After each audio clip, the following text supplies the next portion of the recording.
Halo warga kota, jumpa lagi dengan saya Fahrul di obrolan kota kita. Dan kali ini saya sudah kedatangan tamu jauh dari Jakarta, tapi sekarang sudah di Pontianak. Tapi sebenarnya orang Pontianak juga, ya kan? Nah, hadir bersama saya Bang Helmiadi. Iya Bang. Assalamualaikum Bang Fahrul. Waalaikumsalam. Gimana kabarnya Bang? Alhamdulillah, selalu bersemangat. Selalu bersemangat. Ini kita apresiasi banget nih, beliau nih sibuknya minta ampun, tapi bisa meluangkan waktu untuk hadir di obrolan kota kita. Makasih banyak nih Bang, Ya. berbagi. Nah, kita kan namanya karyawan yang pegawai ya. Pegawai. Udah ada kerjanya lah Bang ya. Jadi ya wajar lah gitu, biasa Oke. gitu Bang. Nah, sebelum lanjut ke obrolan mungkin kita kenalan dulu nih dengan Bang Helmiadi. Jadi sekarang aktivitasnya di mana nih Bang? Oh iya Bang. Baik, terima kasih Bang Fahrul atas undangannya. Ya. Jadi saya merasa terhormat lah bisa ikut ikut gabung ke dalam podcastnya Bang Fahrul ya. Semoga nanti ya makin maju, Amin, makin subscribernya makin terupgrade ya. Kayaknya subscriber awal lah nih. Iya, ini setelah saya insya Allah Bang naik ini. Iya. Jadi saya tadi Abang Fahrul udah sebutkan nama saya. Nama saya Helmiadi. Iya. Yang teman-teman banyak manggil saya Helmi. Iya. Dan saya memang asli produk Pontianak. Kalau kata orang tuh tembuninya memang tembuni Pontianak nih. Jadi saya sudah 36 tahun yang lalu Oke. saya lahir, dan mungkin warga net atau mungkin teman-teman kita di Pontianak itu melihat saya mungkin 7 tahun ke belakang ya, mungkin ramainya yang waktu kasusnya kopi sianida itu ya. Ya, jadi saya sudah 10 tahun menjadi anggota kepolisian. Oke. Dan saya bertugas di Pusat Laboratorium Forensik Badan Reserse dan Kriminal Polri yang bertempat di Mabes Polri, dan untuk kantor saya sendiri ada di kawasan Sentul, Bogor, Jawa Barat. Ya. Puslap 4 Polri berarti ya. Puslapor Mabes Polri. Mabes Polri ya. Oke. Nih, kira-kira kita mau ngobrolin apa nih kalau yang datang dari Puslap 4 Polri? Ya, kalau nggak jauh-jauh soal hukum lah Bang. Iya. Soal hukum kan? Nah, silakan komentar di bawah. Tebak dia kita ngobrolin apa ya. Nah, tapi yang jelas Bang Helmi, itu tadi profil singkat beliau ya. Berarti udah berapa lama di kepolisian Bang? Saya di kepolisian alhamdulillah sudah 10 tahun. 10 tahun. Ya, 10 tahun saya berkiprah ya dengan segala ya dinamika yang ada ya, dan karena saya bertugas di Mabes Polri, jadi alhamdulillah kebagian penanganan kasus-kasus yang menjadi atensi publik dan masyarakat, dan eskalasinya tinggi, sehingga kita perlu penanganan, perlu keseriusan, dan yang jelas kita punya misi bahwa kasus itu terselesaikan dan penting terungkap, sehingga akan membuat kasus itu semakin terang dan menjadi jalan keadilan khususnya bagi korban atau pelapor. Wah, luar biasa sekali ya. Orang anak Pontianak ya kan, tapi punya karir yang mantap di kepolisian ya.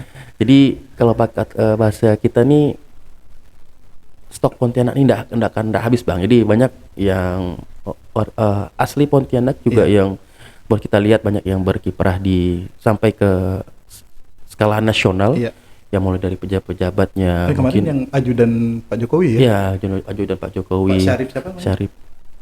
Udah hafal tuh namanya. Taunya Syarif ya Bang. Polisi juga kan? Polisi juga. Ya, ajudan. Juga kita juga tidak mengabaikan anggota-anggota Senayan, DPR, kemudian artis ya, sekelas ya Ivan Seventeen, Ivan Govinda. Itu kita stok kalbar tidak akan pernah habis lah untuk mencetak orang-orang yang bisa berkiprah di level nasional. Mantap. Termasuk channel kota kita nih. Mengenalkan dunia, mengenalkan Indonesia kepada dunia. Itu. Ya, termasuklah Indonesia itu Pontianak. Iya. Ya kan? Awal dulu Pontianak ya. Pontianak. Oke, Bang Helmi. Nah, kita bakal ngobrolin sesuatu yang lagi hit nih. Sebenarnya hitnya udah lama, cuman kan kemudian muncul lagi nih ke permukaan, yaitu kasus Jessica kopi sianida. Nah kemarin ramai sekali orang bicarakannya karena muncul di Netflix ya, film Jessica sianida. Nah sebenarnya apa sih yang terjadi? Yang mungkin ya orang melihatnya oke, ini kasus pembunuhan katanya. Nah, tapi sebenarnya apa sih yang terjadi di balik itu semua? Baik, Bang Farul perlu juga karena sudah diundang ke sini dan kita juga melihat sekarang posisi kasusnya juga sudah berkekuatan hukum tetap, artinya sudah upaya banding sudah selesai dan berkekuatan hukum tetap sudah ingkrah hingga ke level Mahkamah Agung, sehingga bisa saya ceritakan nih Bang, sedikit-sedikit ya. Artinya ketika kasus kejadian pertama, ya kalau nggak salah tanggal 3 kalau nggak salah ya 3 Januari ya kalau nggak salah Bang ya. 6 Januari. Ya 6 ya. 6 Januari 2016. 2016 ya, nanti tinggal saya juga udah lumayan lama juga kasusnya. Ketika kasus pertama saya biasalah mendapatkan, karena kan penanganan kasus-kasus yang seperti itulah kurang lebih seperti itu, orang yang terbunuh akibat racun atau akibat hal-hal yang sifatnya perlu pembuktian ilmiah, itulah tugas-tugas saya sehari-hari Bang. Ketika kasus itu saya anggap itu ya biasa, memang itu ya paling kita melakukan penanganan secara normatif sesuai prosedur yang kita punya. Dan memang itu agak unik, orang meninggal setelah minum kopi di kafe yang di tengah pusat ibu kota di bundaran HI. Dan ini menjadi menarik ya publik, khususnya dari pihak media. Kenapa jadi seperti itu? Ya, akhirnya ketika posisi saya masih di Makassar waktu itu, ketika pas kejadian awalnya Makassar, lalu ada mulai ini, besoknya sudah mulai ramai, akhirnya saya diperintah untuk kembali ke Jakarta. Langsung kita melakukan olah tempat kejadian perkara.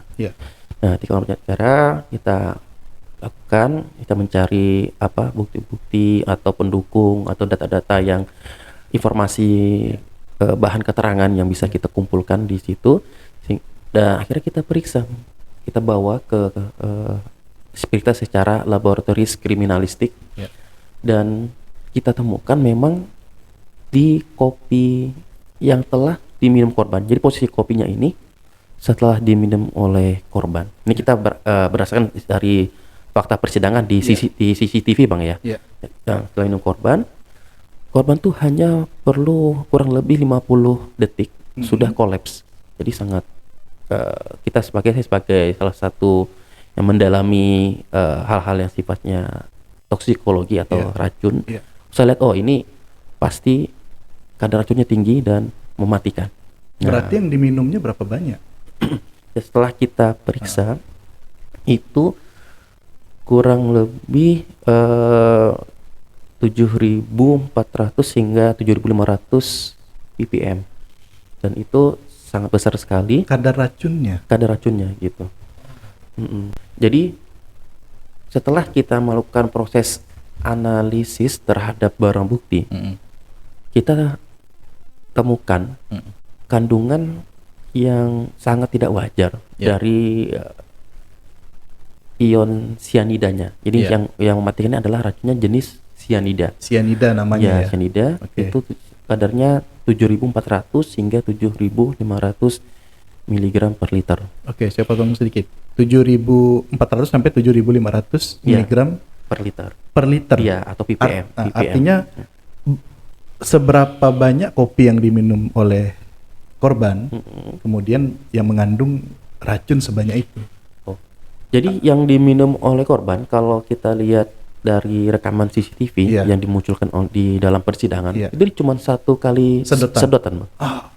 Kalau sedotan, dan kita melakukan lagi eksperimen lagi. Saya kumpulkan beberapa anggota di kantor. Satu sedotan itu berapa banyak rata-ratanya. Jadi Begitu penuh ya satu sedotan itu berapa setelah kita liter? lakukan proses, kita kumpulkan data secara organoleptis, Ya. itu bukan itu kurang lebih 20 mili.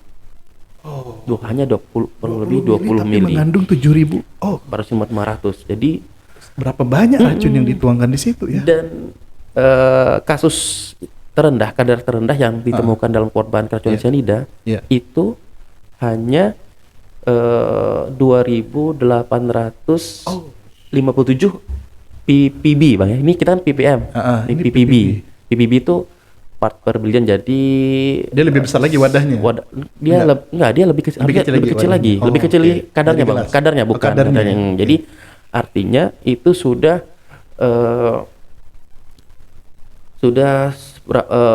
berlipat beribu-ribu kali lipat Oh, iya. dari yang batas lethal dosis yang Iya. yang bisa diterima oleh tubuh manusia. Iya.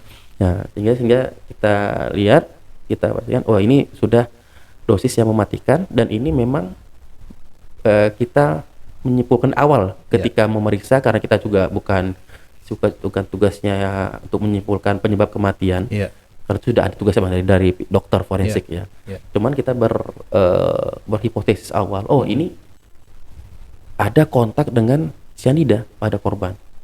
Ya, ketika ada tersebut, wah ini sudah bukan umat, ini bukan dosis orang kita, bukan untuk mengerjakan atau Iya, ya minimal bikin dia pingsan gitu kan. Tapi itu udah memang niatnya. ya untuk dosisnya membunuh. Niatnya membunuh, tapi kemudian terlalu sadis ya kayaknya. Udah sampai, aduh. Ya. Nah, kembali lagi ke kasus tadi ya, kasus cyanidanya. Artinya ini kan karena dosisnya besar, dan itu kan terjadi sangat cepat ya. Jadi bahkan kalau kita lihat rekaman di filmnya sendiri, itu kan korban itu langsung koma, ya kan? Kolaps ya, kalau kita lihat dia betul, langsung kejang-kejang, kemudian langsung kolaps seketika itu juga. Iya. Jadi memang ini kasusnya semenjak salah satu boleh sebut merek ya, Pak? Boleh, Netflix boleh, ya, sudah muncul di Iya. di Netflix. Memang eskalasinya makin tinggi nih. Oke. Artinya menjadi perdebatan di ranah publik. Iya. Loh, kenapa ini? Dan benarkah Jessica itu bersalah? Gitu. Jadi kan muncul teman kita tidak berdebat Iya. salah atau benar ya, Pak. Kita cuman saya kapasitas di sini memberikan fakta-fakta yang ada dalam proses penyidikan. Ya, artinya untuk peran saya. Ketika kasusnya muncul lagi, saya juga awalnya saya tidak tahu, Bang. Cuman ketika saya lihat, loh, jadi teman-teman banyak ngirim ke foto ke saya, oh ini gimana nih muncul lagi. Ya tidak masalah, ya silakan, itu namanya kita kehidupan berdemokrasi di Republik ini. Silakan kalau memang mau membuat suatu tayangan atau film. Ya ibaratnya dokumenter. Dan itu kan memang sudah skenario dari sutradara atau yang membuat film dokumenter tersebut. Kita tidak bisa kita cegah. Hanya kalau dibuat masyarakat jadi mulai terpecah lagi nih, yang mungkin tidak memikirkan kasus itu muncul lagi. Betul. Nah, cuman yang perlu kita jelaskan, yang sudah saya jelaskan di awal, Bang, ini proses hukum sudah mengikat, sudah berkekuatan tetap. Dan saya himbaulah pada yang mungkin yang masih merasa belum puas, kita hargai proses hukum. Gitu. Toh memang kalau memang nanti ada upaya hukum yang meringankan atau enggak, artinya ini ada bukti-bukti terbaru, ada novum ya, PK ya, peninjauan kembali. Nah, itu silakan diajukan. Dan itu ada prosedurnya, ada caranya, dan ada proses hukumnya lagi. Dan itu juga kan tidak ini, karena hakim atau akan menilai pengadilan apakah novum ini, upaya ini layak untuk dinaikkan gitu. Jadi itu ada penilaian lebih lanjut oleh pihak pengadilan. Nah, cuman yang saya sarankan, kita hargai proses hukum. Dan korban ini, intinya yang saya katakan, korban ini sudah ada kontak dengan racun cyanida di dari hasil dalam otopsi itu, otopsinya. Nah, jadi perdebatan ini bang. Yang jadi perdebatan kadar di lambung. Oh. Ya, kadar di lambung itu kenapa kecil? Nah, Oke. kenapa sangat kecil? Di bawah lethal dosisnya. Berarti kadar yang tadi 7.400 sampai Itu di minuman. Oh, di minumannya. Di minumannya. Satu gelas itu ya. Satu gelas itu minumannya. Dan saya juga mengapresiasi dari pihak kafe bang, jadi khususnya di manajernya, itu tidak membuang, langsung diamankan. Karena itu barang bukti, kuncinya di situ. Coba kita bayangin kalau dibuang ke wastafel, hilang jejaknya kan? Kita proses pembuktiannya bahkan akan lebih kompleks ya, lebih rumit. Kembali ke tadi. Jadi yang menjadi salah satu yang menjadi perdebatan di ruang terbuka, khususnya di kalangan warganet ya, masalah pertama kadar di lambung, kemudian proses otopsi. Nah, saya tidak akan bicara terlalu dalam masalah ini, perdebatan ini, dan saya tidak mau ikut dalam pusaran perdebatan ini. Cuman yang bisa saya kasih ya artinya sebagai penengah atau keterangan tambahan ya untuk para warganet bahwa lambung itu pH-nya tidak wajar ketika nilai pH lambung itu si korban tinggi, ya korban si Mirna, Wayan Mirna Salihin. pH lambung itu normalnya tuh rendah bang. Karena kan pH kan ada asam lambung, ya pH-nya asam, rendah ya. Iya, 2 sampai 3, ya kadang 3 sampai 4. Pada saat kejadian itu kita periksa bisa sampai 8. Bisa sampai 8. Dan itu ada something ini, ada yang aneh. Ada berarti 8. jadi seperti basah jadi lambungnya. Jadi karena cyanida kan sifatnya basah bang. pH-nya bisa 13 sampai 14. Sedangkan lambung itu pH-nya 2 sampai 3. Ya, jadi ketika pH yang terlalu tinggi, karena yang pH terendah ada proses netralisasi. Dan tubuh pasti tidak akan bisa untuk menerima atau memetabolisme barang asing yang sifatnya terlalu, ya kalau kita ini terlalu kasar lah, terlalu tinggi gitu. Ya, artinya berdampak terhadap si korban itu. Ya, bisa dosis yang matikan. Itu yang harus kita pahami dulu pertama. Ada kontak di situ. Lalu kalau masalah autopsi tidak dilakukan secara utuh, saya tidak bisa komentar bang ya, karena itu bukan di wilayah saya dan itu juga bukan ini. Cuman yang bisa saya kasih gambaran, otopsi yang dilakukan dalam proses penyidikan itu menunjukkan tadi di lambung sudah ada kandungan cyanida. Dan itu tidak wajar. Tidak wajar karena apa? Tadi lambung pH-nya rendah, lalu tiba-tiba tinggi dan ada ketemu kadar cyanida yang cukup besar. Kecil bang ya. Kecil ya. Nah, 0,2 miligram. Nah, itu sudah tidak wajar. Seharusnya lambung kita itu tidak ada kadar cyanidanya di situ. Ya, seperti itu. Itu yang menjadi perdebatan yang harus bisa saya luruskan. Dan tidak mengurangi rasa hormat saya kepada ahli-ahli yang didatangkan oleh pihak terdakwa dalam hal ini bang ya.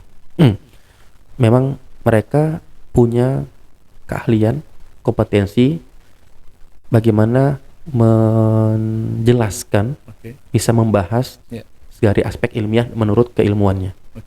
Seperti kita lihat di Netflix bang ya, ada kayak Dokter Jaja, Dokter Budiawan, seperti itu. Dan teman kami selaku investigator forensik, artinya yang dari chain of custody-nya dari barang bukti yang kami pertama kami amankan, kami bawa, kami periksa, kami lakukan proses pemeriksaan secara komprehensif terhadap barang bukti kami amankan. Nah, itulah hasil kita.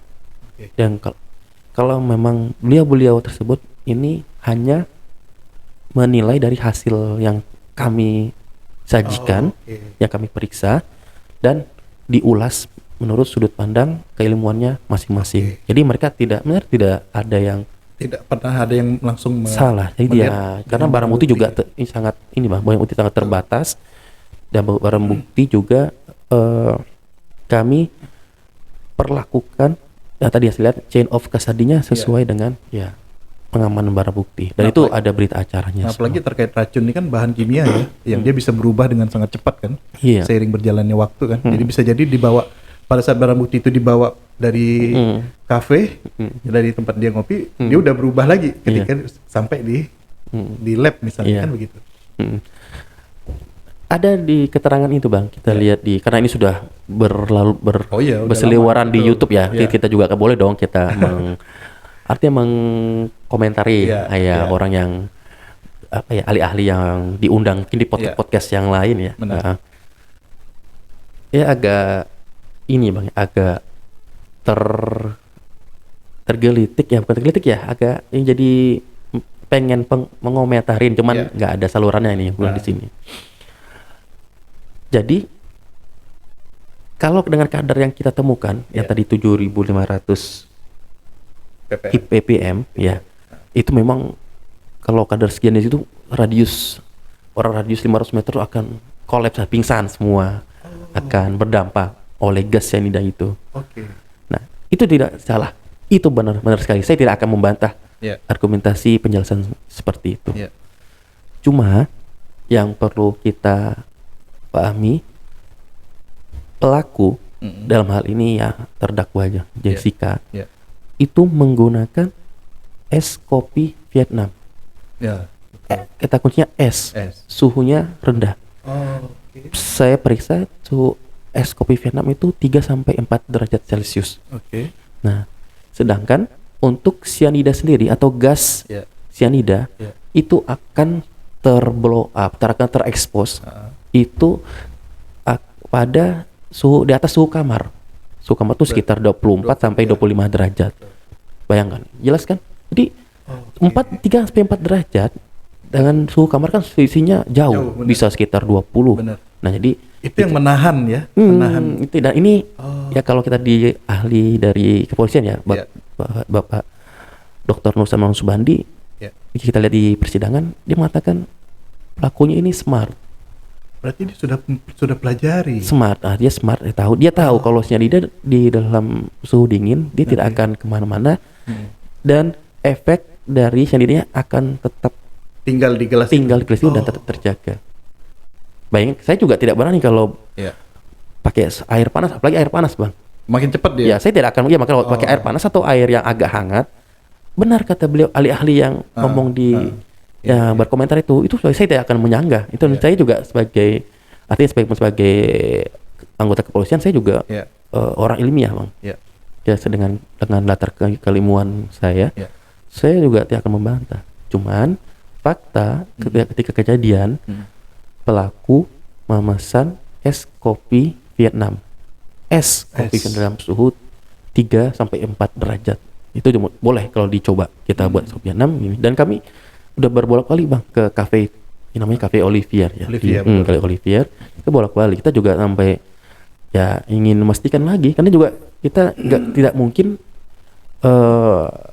ini menghukum orang yang tidak bersalah. Iya. Ya memang kalau itu yang jadi yang berikutnya Bang ya. Ada berikut lagi Bang yang menjadi kontroversi lagi. Tidak ada barang bukti yang langsung menunjukkan bahwa pelaku menaruh racun cyanida ke dalam kopi. Nah, termasuk rekaman CCTV? Ya, CCTV. Saya hanya bisa berkomentar Bang dengan keilmuan saya. Di pasal KUHP khususnya pasal 340 pembunuhan berencana, itu kan ancamannya bisa 20 tahun seumur hidup hingga hukuman mati. Nah, kalau orang sudah berencana, kalau meracuni pasti berencana, kan dia sudah pasti menyiapkan. Tidak mungkin orang racun itu tiba-tiba terpikir spontan. Beda halnya sama kalau kita membunuh orang. Tiba-tiba atau kita dalam kondisi terdesak. menganiaya. Oke. Mungkin kayak gini Bang, kita podcast nih. Ya. Kita tidak sejalan, wah apaan nih Bang Ya, Farul nih, langsung. saya tonjok gitu, Ya. atau Bang Farul nonjok saya, Ya. itu tidak ada rencana, itu seketika. Dan itu penerapan pasal juga beda. Oh. Ya, penganiayaan mungkin 351, 365, iya. Kalau racun ini dia sudah Mempersiapkan itu sudah mempersiapkan. Tidak mungkin orang meracun itu baru kepikiran pada saat, itu. Dan Ya. dan dari Dan mana ini- dia dapat? Dan ini Bahan. kita tidak bicara untuk Jessica, ini untuk secara general. Iya, iya, benar. Kasus yang gitu, meracun pasti dia mempersiapkan masalah, dia beli dari mana, apa artinya dia ada upaya persiapan. Oke, berarti perencanaan. Pertama perencanaan, Ya. kedua pasti akan menyiapkannya secara rapi. Oke. Rapi dalam arti meminimalisir potensi ketahuan, Oke. potensi terungkap. Paling tidak dia butuh waktu untuk kemudian mengungkapnya gitu ya. Jadi dia artinya gini, dia bisa, kalau kita lihat baca CCTV ya, memang saya bukan ahli ada pergerakan, tapi kita lihat CCTV, kita secara sederhana aja Bang, Mas, secara sederhana dia muter itu kan, Iya. cari tempat duduknya, Tempat Itu- spot yang kira-kira aman gitu ya. ya, dan memang di spot yang di meja itu, Iya. memang kalau kita lihat CCTV memang hasil pemeriksaannya Iya. agak buram Bang, ya, Kabur. agak Jauh, kabur, jauh, blur iya, gitu ya, betul. agak jauh. Memang saya lihat, saya juga beberapa kali ke sana, saya lihat CCTV-nya memang agak jauh. Artinya dia juga artinya Ya, si pelaku ini juga sudah mengeksplor ya Nah itu lokasinya. saya tidak bisa menyimpulkan Bang ya, karena itu menyimpulkan. Cuman artinya kita kembali ke konteks tadi, Iya. ada dia pasti udah, selain perencanaan, dia pasti sudah melakukan ya upaya untuk meminimalisir akan dia ketahuan. Oke. Nah ini kita bicara general, tidak bicara hanya ke kasus ini. Iya. Ya, kasus keracunan seperti itu. Ya. Nah, yang paling penting di sini adalah ketika dia mempersiapkannya. Kalau orang bilang tidak ada Bang, ya keterangan atau saksi yang melihat atau apa. Ya. Ya tadi. Contoh Bang, mau kita kasus pemerkosaan misalnya. Oke. Kasus pemerkosaan pasti lucu ya kalau dia memperkosa di depan Banyak orang. banyak orang. Jadi aneh itu. Iya, nggak mungkin juga dia punya, ya nafsunya mungkin nggak ada. Iya, pasti Jika di tempat sembunyi-sembunyi kan. Sembunyi-sembunyi Iya. dan Dalam keadaan berdua. iya kan? berdua. Ya. Apakah dia nanti korbannya dia dibius dulu, Betul. atau dibuat tidak sadar dulu? Artinya dia pasti di tempat-tempat yang orang juga akan ngelihat. Ya Gitu. itu secara naturalnya. Natural. gitu. Iya, orang pasti melihat, oh iya dia berdua sama ini. Tapi siapa sih yang bisa melihat dia lagi, mohon maaf, lagi berhubungan? Iya. Itu saya lagi tidak melihat. Jadi itu kadang logika harus kita perjelas Bang. Dia ketika suatu tindak pidana, Ya.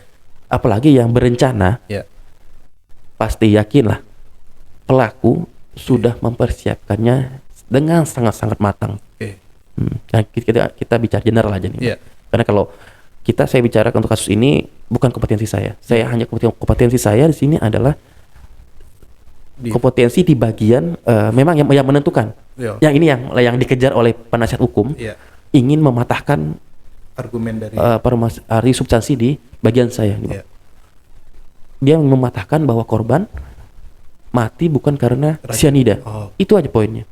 Oh, jadi itu yang menjadi tugas Bang Helmi untuk kemudian membuktikan bahwa pernyataan yang bersangkutan tidak benar. Ya, karena kalau dia bisa dipatahkan, Maka dia lolos dari jeratan. karena kalau bukan karena cyanida, no case. No case. Tidak ada kasus di situ. Atau misalnya kemudian itu adalah karena fisiknya si korban, ya kan? Iya, kalau tidak ada kasus, jadi dia mati ya mungkin mati karena apa Iya, atau iya. apa. Ya, Namun karena itu yang mereka usahakan. iya tapi itu memang ya itulah tugas penasihat hukum Bang. Iya, iya. Kan mereka ya mungkin maaf dia nggak tahu ya dibayar atau enggak, tapi Iya. kalau secara profesionalitas dia dibayar untuk itu. Oke. Terlepas mau dibayar pakai apa itu Iya. kita nggak tahu. Iya. Kan bayar untuk menyangkal itu. Iya. Nah, ketika mungkin katakanlah ya kita bicara nih, misal kita balik ke belakang, Ya. bisa dipatahkan, tidak ada kasus Bang. Oke. Mau masalah CCTV-nya, masalah Iya. dia datang apa, hakim tidak akan melihat. Ya. Jadi memang ketika kasus keracunan kita harus tahu dulu korban memang mati karena racun. Oh. Baru akan berkembang. Baru ya kalau CCTV itu mendukung Oh. keterangan kejiwaan, Iya. ahli psikologi, ahli gerakan, ya ahli pidana Ya. itu pasti akan. Jadi sebabnya itu yang menjadi kunci. Ya, coba gitu. Mungkin beda hal sama kasus yang lain bang ya, kasus pembunuhan, Ya. kasus penipuan, Ya. kasus penggelapan. Atau itu menunjukkan kalau mungkin kasus pemerkosaan Ya. itu juga itu. Kalau kasus pemerkosaan juga kalau misalnya korban Ya. melapor sudah 2 hari, dia sudah mandi, sudah mohon maaf, dia Udah nggak bisa membersihkan bagian vitalnya, lagi. itu juga sebenarnya sperma Iya. dari pelaku sudah tidak ada. Makanya tadi saya bilang tidak selalu itu tindak pidana itu harus ada bukti otentik, bukti yang directly ada orang yang melihatnya, tidak selalu. Makanya kita ke depannya sekarang zaman scientific Ya. crime investigation. Ya. Jadi bagaimana kita mengungkap suatu tindak pidana dengan pendekatan keilmuan. Oke. Dan ini memang khususnya di Puslapor Polri adalah forensik milik kepolisian. Dia memang khusus untuk membuktikan suatu tindak pidana secara ilmiah. Kita lihat ada orang lembaga-lembaga independen membuat forensik atau universitas ada forensik. Tapi untuk kepolisian, kelebihan dari kepolisian dia yang menerima dan melakukan pemeriksaan terhadap barang bukti. Dan barang bukti kita tidak bisa berharap itu ideal. Oke. Kayak gitu, lambung cuma dapat sedikit uang. Kan bisa kita bagi-bagi lagi, mau bagi-bagi lagi kapan lagi kalau memang ini. Jadi kita harus jadi dengan barang bukti yang ada itulah kemudian diusahakan semaksimal mungkin untuk ketemu nih titik terangnya begitu ya. Dan memang kita juga sudah mengeliminir dari pemeriksa atau investigator yang terlibat dalam kasus ini, tidak ada satupun yang mempunyai hubungan darah, hubungan saudara. Itu juga dicek. Sehingga kita melihat independensi dalam pengungkapan. Jadi lebih objektif. Iya. Jadi baik terhadap pelaku maupun korban. Atau penyidik yang terlibat. Kita tidak ada ingin. Ya kalau ada ya kita eliminir. Dia tidak usah meriksa. Ya kayak kembali kasus MK bang, jadi jangan dimasukin ini. Jangan masuk ke situ. Iya, jadi itu bang. Jadi memang itu objektivitas itu perlukan. Dan masalah ya tadi hubungan darah itu harus kita eliminir sehingga itu akan membuat kualitas hasil pemeriksaan kita itu semakin bisa diakui. Karena ini pro justia bang, untuk keadilan. Betul. Nah, saya ingin sedikit lagi yang penasaran gini. Terkait dengan sianidanya sendiri. Apakah semudah itu kemudian seseorang itu bisa mendapatkan sianida? Apakah dijual di misalnya di tempat-tempat umum gitu atau gimana? Ya. Jadi saya sudah berinteraksi sama sianida sudah lama bang, sudah 10 tahun tuh. Kurang lebih saya berinteraksi sama namanya sianida ya. Besti sianida. Mas saya tidak mau mengkonsumsinya itu. Cuma PK, interaksi kontak itu biasalah kalau dalam kepentingan kita pengungkapan. Jadi sianida nih bang, kalau kita kenal nama lainnya banyak nih bang. Namanya yang terkenal kita potas. Potasium. Sebenarnya potas itu kalau kita kita secara kimia itu potas itu dia unsur potasium. Tanaman kan biasa. Unsur kalium K. Kimianya Cuman kalau orang dijual di toko-toko kimia, kalau kita mau bilang ada potas enggak, pasti yang dikasih adalah tadi yang sianida yang bentuknya kayak kapur barus seukuran sini lah kalau kita lihat kamera sini. Itu yang dijual untuk ini. Dan memang itu sangat gampang diperoleh. Dan tapi kalau ketika kasusnya lagi ramai, kita cari setengah mati bang. Nggak ada. Orang pada takut. Jual. Nanti kan dia malah dituduh. Ini masih. Terlibat dia kan? Ini sianida itu juga potas ya, kita beli potas atau sianida itu sangat umum digunakan. Kalau kita lihat di daerah laut nelayan-nelayan atau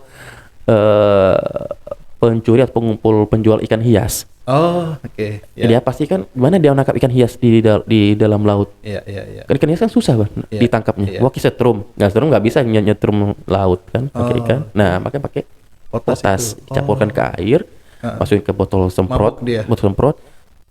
Itu yang mau ngambil itunya, nyelam dulu ya. Kan pasti kan perairan yang dangkal namanya ikan hias yang itu. ada karang-karangnya Nggak ada ya. batu karang.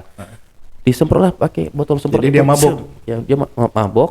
nggak mati, mabok. Mabok. Baru kemudian dimasukin plastik. Dinaikin ya? pasti, tangkap, kemudian diangkat ke darat, oke. kasih air laut yang segar, air Sadar laut lagi? yang fresh, yang hidup lagi. Tapi itu berdampak buruk bagi lingkungan. Jadi terumbu karang Oke. terkena dari potas itu pasti akan mati. Oh, Itu akan menyebabkan efek yang ekosistem lain laut akan terancam. Penggunaan yang kan sudah dilarang. ya, ya, ya. Selain itu contoh. Ya. Kemudian orang di tambang emas.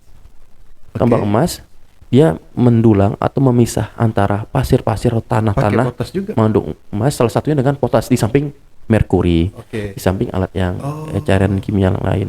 Oke. Kalau yang penambang alami yang pakai dulang-dulang itu Ya, ya, betul. itu tidak, itu hanya berharap dari ya pemisahan, jadi Ya. Pemisahan alami fraksi dia. ya, fraksi yang tebal, fraksi besar kecil itu akan Ya. fraksi emas kan akan kelihatan. Nah, jadi itu juga digunakan untuk tadi menyuling emas, memisahkan emas dengan pasir. Jadi dia terikat dengan emas. Ada proses amalgam Ya. ya, itu. Dan itu memang digunakan juga di perusahaan-perusahaan ya, apa itu plat merah ataupun Ya. swasta, Ya. perusahaan emas, ya, atau perusahaan milik negara, memang menggunakan cyanida. Tapi dia berizin dan dia Oke. terlokalisir. Dan Berarti dia kategori zat kimia ya? ya, Kimia yang dan itu memang itu memang sangat membantu dan mempercepat proses produksi emas di Berarti situ. bukan masuk dalam kategori obat-obatan. Bukan dia itu emas. Nah, itu juga kalau kita lihat di toko-toko emas juga mungkin ada. Ya juga dia bukan hanya untuk ya nanti nyapi-nyapi lah kalau ini benar nggak sih ini imitasi atau Imitasi enggak. atau Itu enggak. juga ya secara sederhana. Jadi sangat umum. Kita juga di sekitar kita mungkin secara tanpa kita sadari kita akrab dengan namanya Cyanida. potas, ya satu cyanida. Oke. Hanya di kasus ini Heeh. disalahgunakan. Yang ini konteksnya adalah disalahgunakan oleh pelaku, oleh korban, terdakwa Oke. dalam melakukan proses tindak pidana. Jadi melakukan kejahatan menggunakan potas. Dan potas ini sangat mematikan, Bang. Ya, Saya katakan itu potas sangat mematikan. kalau udah masuk ke dalam tubuh ya. Iya.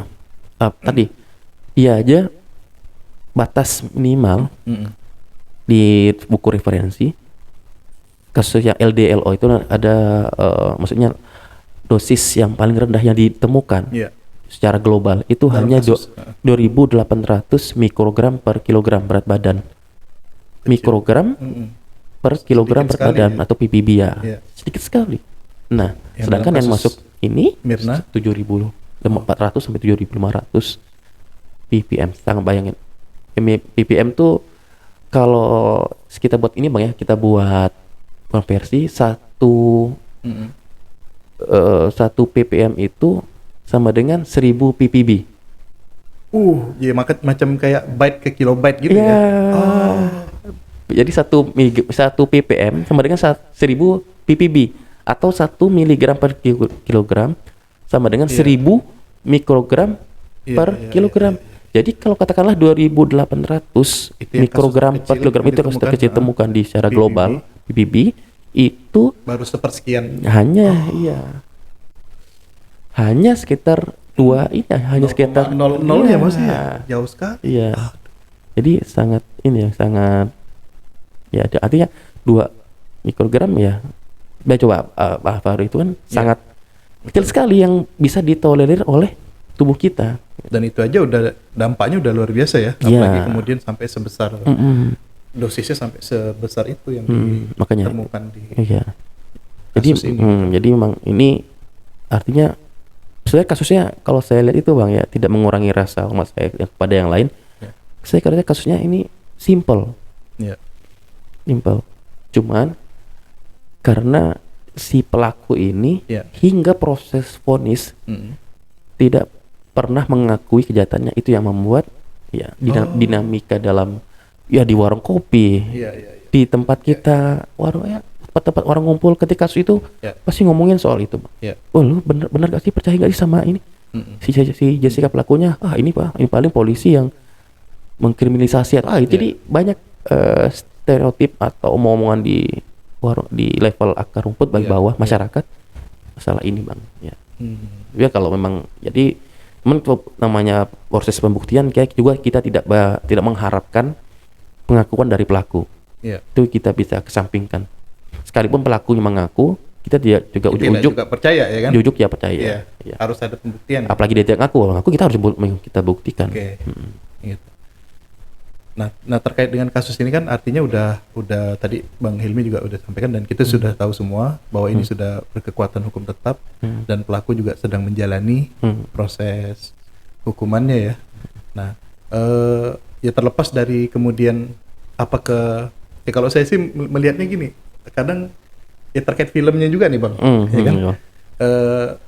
Ada sih pertanyaan menggelitik misalnya kan, kok film ini muncul? Ada apa sebenarnya? Kan?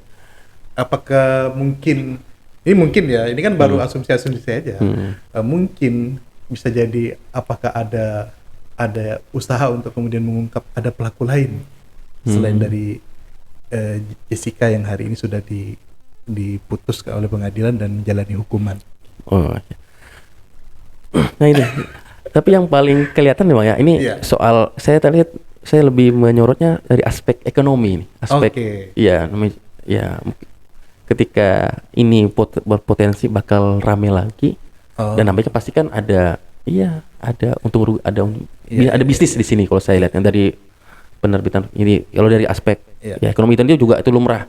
Gak mungkin orang membuat film dokumenter tidak ada motif untuk mencari keuntungan.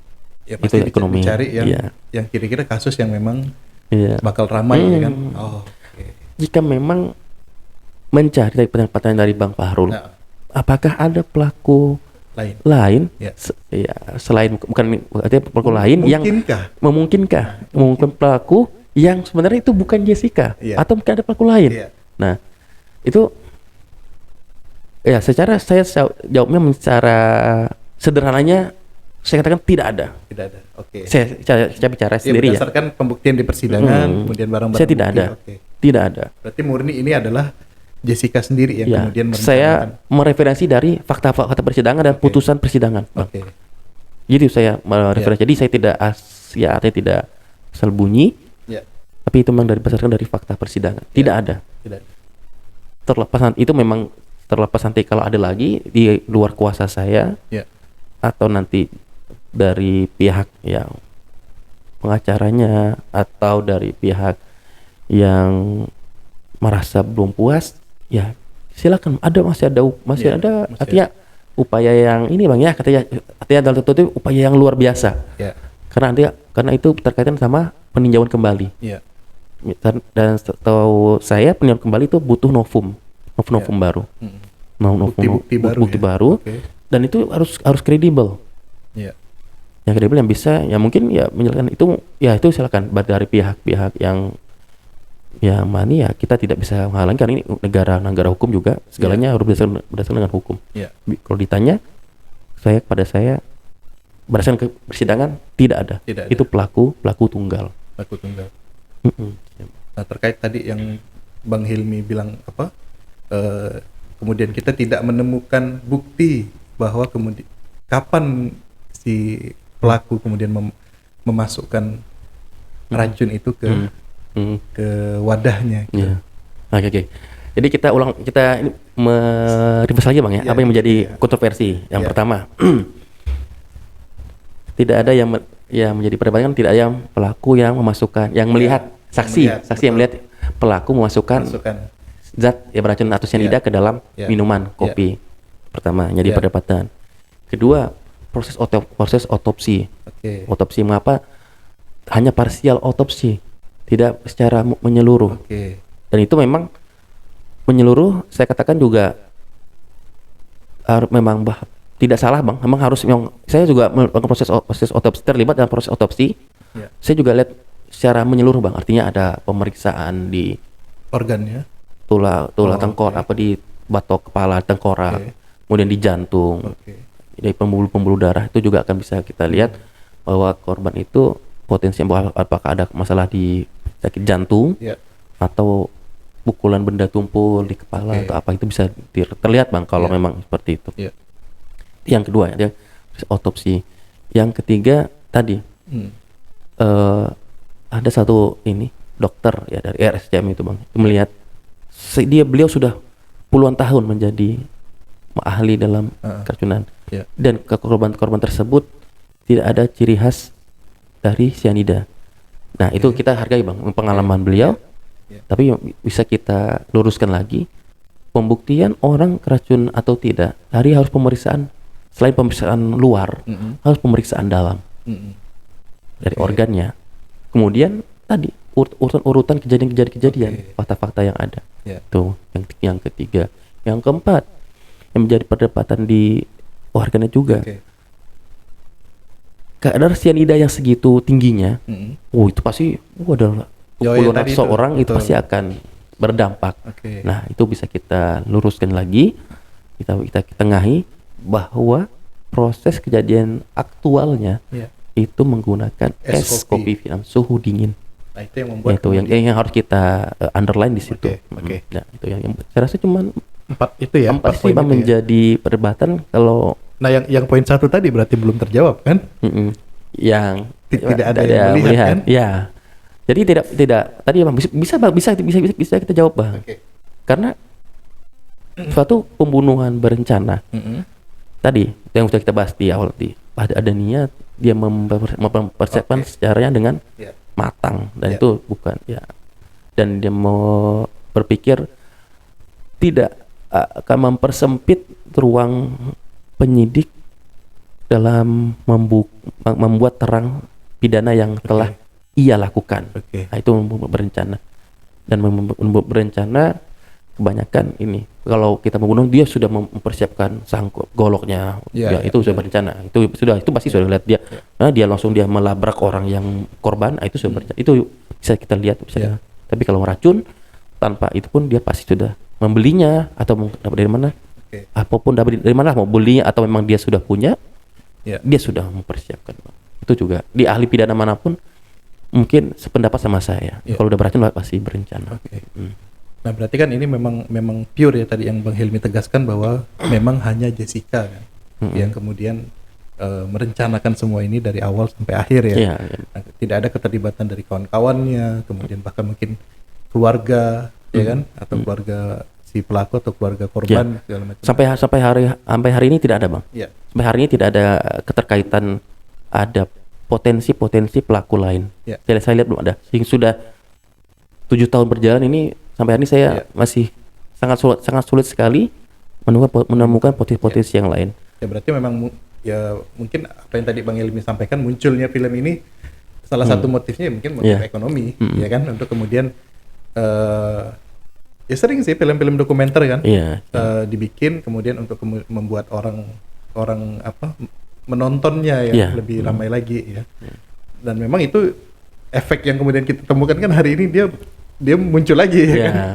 Jadi pembicaraan lagi di mana-mana. Masalahnya kan ini memang dokumenternya adalah menguak ya. Iya. Memang itu kasusnya real.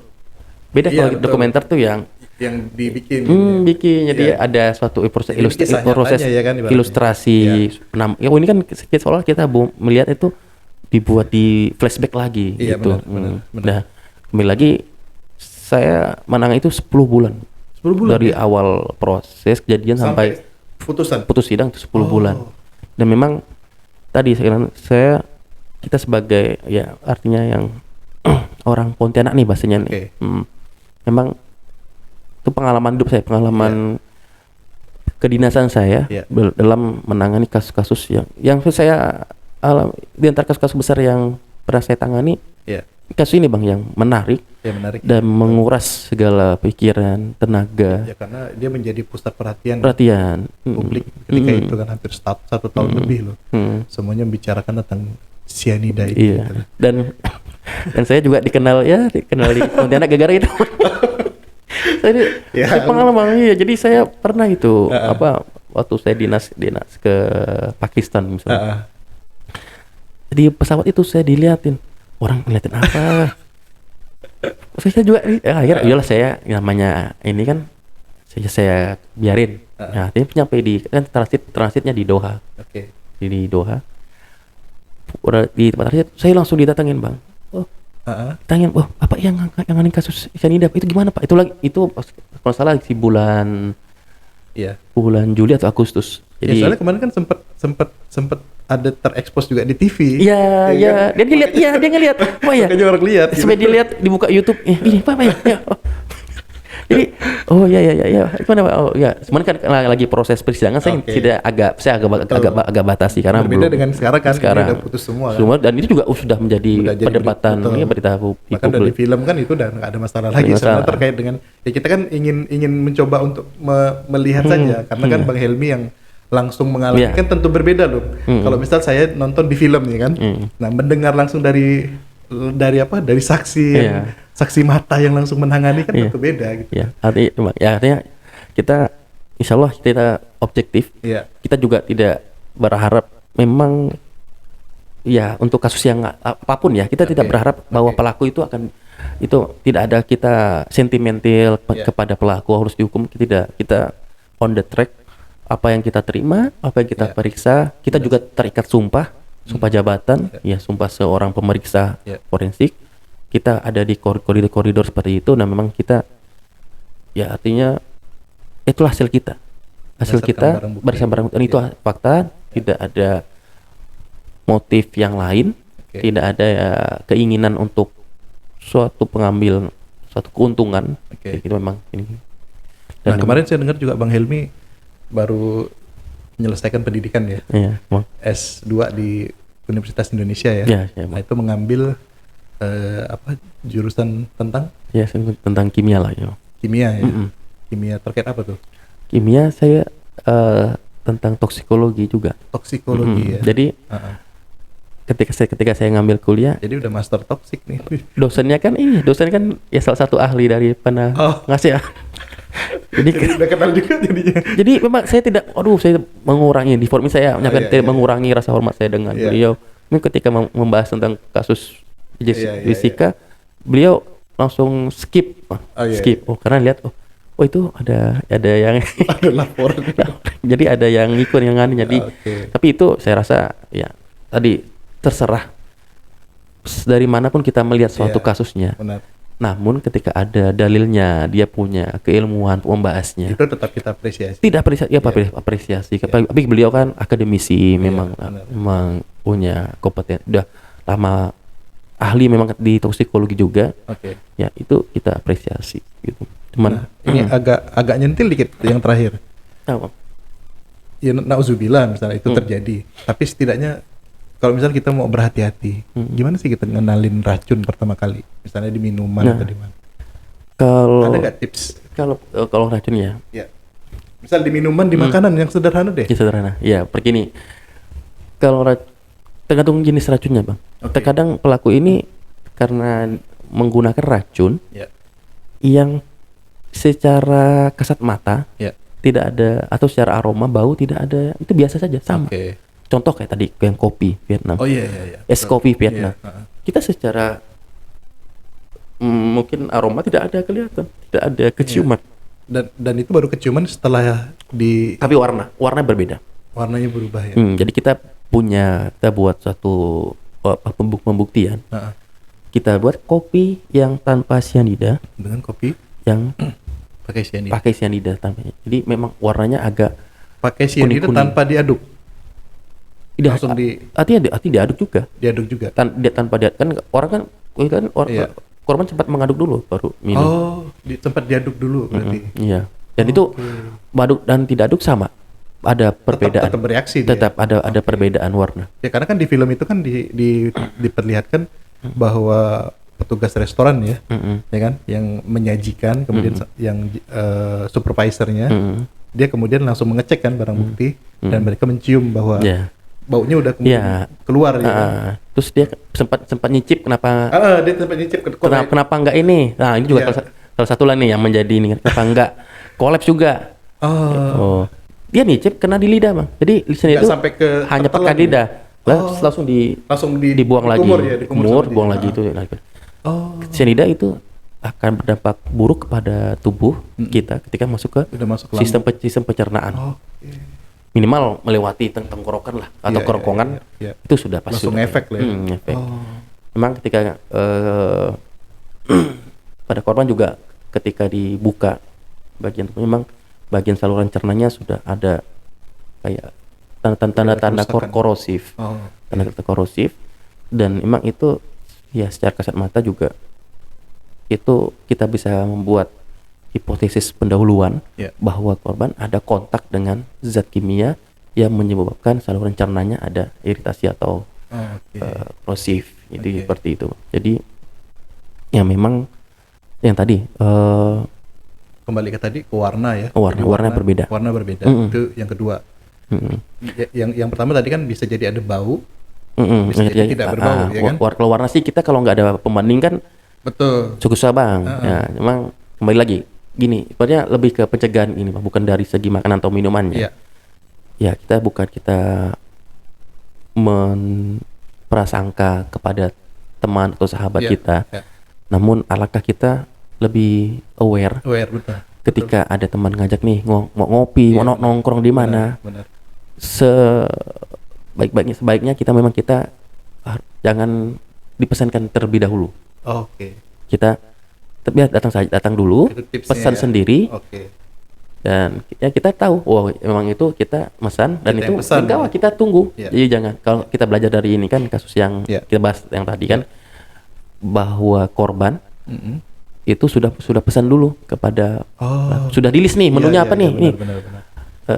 Jadi ada Ya, kan ada bukti jam pesannya kan di struknya kan. ya, juga Jadi ada jam pesan. pesannya kemudian ada bukti jam berapa kemudian si korban datang. korban ya? datang. Oke. Jadi korban sudah datang sudah berkondisi Minumannya minuman sudah sudah di ada di tempat. meja. Oke. Ya. Jadi itu juga harus kita hati-hati. Terkadang tapi juga akan berarti kita jadi antipati terhadap teman-teman kita. Jadi jadi paranoid ya kan? Jadi paranoid. Wih, gini minuman. nih udah lu datang aja udah gua pesenin nih. Ya jangan ntar lu ngeracunin lagi ya. Jadi jago Iya, kita betul. ini jadi merusak hubungan jadi kan? hubungan. Jadi udah jawab aja secara etik ketika Oke. serupan.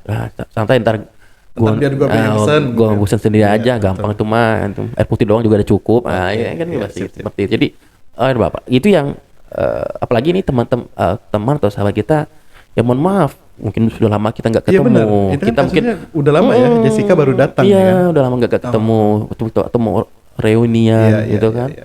Atau kalau teman-teman yang akrab mah udah nggak apa sih, rasa juga nggak sampai hati akhirnya Iya, kita iya, ini. iya. Dan apalagi orang atau pihak-pihak yang jelas-jelas ada yang mohon maaf kita tahu bahwa dia tuh nggak suka sama kita. Oke. Ya misalnya dalam hubungan bisnis. Ya, hubungan kan? bisnis, hubungan ada pekerjaan, Iya, pekerjaan. hubungan ya mungkin hubungan yang bisa jadi hubungan asmara juga. Jadi berhati-hati itu Hati-hati ya. Terkadang lebih baik gitu ya. hati-hati lebih baik. Yang tadi saya jelasin di awal, orang membunuh dengan meracun itu dia tidak akan meninggalkan Ya. sisa bekas Jejak, penyesalannya. Dia karena beda sama membunuh. Kalau membunuh, bisa 2-3 malam dia nggak bisa tidur Efek tuh. psikologisnya dia. ya. Tapi tekanan, kadang dia juga harus dalam pengaruh alkohol dulu. Ya, untuk oke. biar dia lebih Iya, iya. ya berani ini. Tapi Iya. kalau meracun tidak perlu hati-hati, jadi hati-hati, kita Oke. lebih aware karena ini bagaimanapun yang bertanggung jawab dengan kita adalah kita sendiri, adalah diri kita sendiri. Diri kita sendiri, betul. Kita apalagi kalau udah kena racun, ya walau alam kalau sampai bisa diselamatkan ya. Kalau Iya. tadi supaya ya meninggal dunia itu Iya. kan yang Dosisnya. seperti itu. Kadang orang juga nggak tahu naruh dosisnya berapa banyak atau Iya. apa gitu. Banyak kasus-kasus keracunan yang bisa menjadi perhatian publik. Selain Iya. Jessica, kita juga pernah dulu 2006 kasusnya Munir. Oh iya, Munir. Itu cyanida juga. Kalau itu dia pakai arsenik, Bang. Oh, arsenik. Ada juga. Orang juga kadang banyak tadi banyak Tapi kasus. dimasukkan ke minuman juga ya? Kalau Ya, itu kasus ya kurang lebih ada yang dikonsumsinya. Ya, Oke. artinya dia intake ke dalam tubuh melalui mulut ya. Oke. Jadi gitu. Jadi lebih hati-hati. Ya. ya, agak semoga kita artinya tetap jangan lupa, artinya juga berdoa lah kita Ya, ya nauzubillah lah, minimal mudah-mudahan. Bismillah lah. Bismillah, Kita nggak betul. tahu Bang ya, Ya. kita Bismillah yang harusnya ada racun malah selamat kan, kita nggak tahu. Pas kita baca doa tiba-tiba ada yang nyenggol, Nyenggol, tumpah, ya tumpah kita kan. nggak tahu kan. Nah, jadi tapi kalau udah kita lihat, mungkin kalau kopi nih, kalau kita penikmat kopi yang Iya. sering di ke warung kafe, Ya. kalau yang gini ya kayak es kopi, Es kopi, es kopi susu gula aren, Gula aren. kopi latte, Iya. cafe latte. Nah, itu kan Karena warnanya kan- saya juga gitu Bang. Ah. Saya jadi hobi sama kopi di kasus itu. Enggak, Wah, setelah kasus itu di ya? kasus itu. Sampai sekarang masih. Oh sih, jadi saya tidak bisa sehari tanpa kopi, saya nggak bisa. Oh. Jadi kita menjiwai ya, kalau orang Iya, hobi iya, menjiwai iya, ini ya, kita harus terlibat di dalamnya ya. Iya, Jadi iya, benar. saya jadi tahu betul ya kan kayak penikmat gimana kopi, karakternya. iya. Oh. Jadi penikmat kopi jadi seperti itu. Jadi kadang kita bandingin, warnanya kalau kita sering tahu nih, Ya. kayaknya es kopi susu tuh atau es kopi gula aren nggak kayak gini Nggak deh kayak warnanya. gini. Wah, kok Kita yang harus dia hati-hati, alami ya? hati-hati. Kalau kalau kafe latte nih kayak gini deh. Iya, Nah, iya. jadi kita harus hati-hati gitu. Tapi artinya ya hidup mati sudah suratan takdir, betul. tinggal bagaimana ya ajal itu menjemput kita sih Bang sebenarnya. Iya, ya itu kan ikhtiar kita ya. Ya, untuk cuman, berhati-hati. cuman kita juga jangan tidak menyerah dengan keadaan, kita harus ikhtiar tadi. Baik, asik sekali, makin panjang kalau kita mau ngobrol tentang sianida. Tapi sedikit banyak udah memberikan menjawab pertanyaan-pertanyaan saya tentang sianida, informasi dari Bang Helmi. Dan tadi tips terakhir ya buat warga kota, kalau misalnya entah ngopi entah di mana, ya paling tidak usahakan pastikan kalau misalnya minuman itu adalah kita yang pesan gitu kan. Jadi Iya. jangan sampai kemudian Pesan seorang kalau kata ya orang pesan sini. seorang, Pesan kalau seorang. ketemu orang Pontianak kan. Ah, Nah, kita orang. yang memastikan bahwa itu aman ya. Iya. Ya, ya untuk jaga-jaga sih, bukan berarti kemudian kita tidak iya. percaya dengan teman kita atau siapapun ya. Tapi mencegah kan lebih baik ya kan, daripada kemudian kita menjadi korban Iya. yang tidak diinginkan oleh entar keluarga kita atau pihak-pihak yang lain.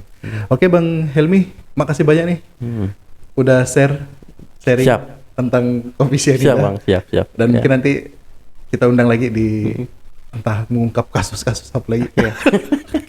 Iya, Bang, saya juga ya senang artinya semoga ini sedikit banyak ya Bang, sedikit banyak bisa memberikan ini Bang ya, apa sisi lain bagaimana kita memaknai apa yang sudah baru-baru muncul di permukaan lagi nih, film ini, film dokumenter ini. Iya. Jadi kita ini memang saya juga salah satu pelaku atau bukan pelaku ya, artinya yang terlibat ya, terlibat dalam proses penyidikan di Iya. sini. Artinya mungkin dari warganet atau warga apa kita Warga nyebut kota, nih warga warga kota. ya Warga kota. ini, Iya. warga kota Pontianak khususnya nih Iya. ya, bisa memberikan ini loh, peran demi peran itu saya itu memberikan gambaran, Iya. gambaran tersendiri ya, Iya. artinya ya langsung terlibat langsung gitu. Oke. Dan sekali lagi apa yang tadi sampaikan semoga menjadi bahan edukasi tambahan terhadap warga kota. Benar. Dan yang hal yang kita berharap yang agak Tidak. tabu, agak laris jangan diikuti lah. Ya. Cukup tahu, Ya. tapi jangan ini. Kan bagaimanapun suatu tindak kejahatan yang kita lakukan Ya. akan berdampak berdampak konsekuensi Ya. logis terhadap hukuman yang kita peroleh. Ya. Dan kita harus wanti-wanti Bang, kalau Ya. meracun termasuk dalam tindak pidana pembunuhan berencana, Dan itu sangat diatur dalam pasal 340 Kitab Undang-Undang Hukum Pidana, ancamannya bisa hukuman mati. berat. Oh. Jadi hati-hati. Ya. Belum lagi kita ya pertanggungjawaban kita sebagai orang yang beragama, Ya. kita ada pertanggungjawaban selain di dunia maupun di akhirat. Ya, benar. seperti itu Bang, hati-hati. Ya, baik. Makasih banyak Bang Hilmi, Iya Bang. petua-petuanya ya, dan kita doakan mudah-mudahan Bang Hilmi makin mantap nih karirnya Amin. di kepolisian, di lapor terutama Iya, ya. Makin cemerlang, Amin. terutama nanti makin ya mau berbagi lah dengan kita ya. Ya, dan saya bisa ini Bang, nyapres. Itu topik lain nanti kita bahas off the record. Iya. Oke, Iya. warga kota itu aja Itu- obrolan. itu kan doa Bang, boleh Doa, Bang. iya. Amin, amin, Amin, amin, amin. Ah, iya. Tapi nanti kalau masih jadi polisi Iya. nggak boleh terlibat politik. Kan nyapres tinggal cari wakilnya. Oh. Di Pontianak siap kok wakilnya. Ini udah di depan saya nih. Ayo. Oke. Ayo, oke. Ya baik warga kota, itu aja obrolan kota kita pada kali ini. Kita ketemu lagi di obrolan kota kita berikutnya. Farul pamit. Dadah. Ya.